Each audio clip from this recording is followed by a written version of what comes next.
5 6 7 6 5 3 បាទឥឡូវចាំមកហើយបាទឥឡូវនេះលោកអញ្ញាក៏បានមកឈប់នៃការប្រកួតបា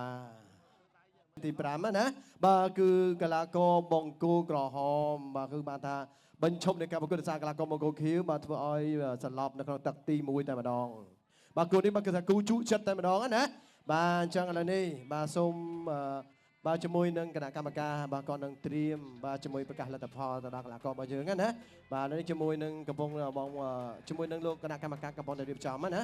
អរគុណឥឡូវនេះបាទគឺបង្គោលក្រហមគឺអាជ្ញាកណ្ដាលបញ្ឈប់ការប្រកួតនៅទឹកទី1តែម្ដង បាទសូមអរគុណកីឡាករបង្គោលខៀវឈ្នះកីឡាករបង្គោលក្រហមដោយសន្លប់នៅក្នុងទឹកទី1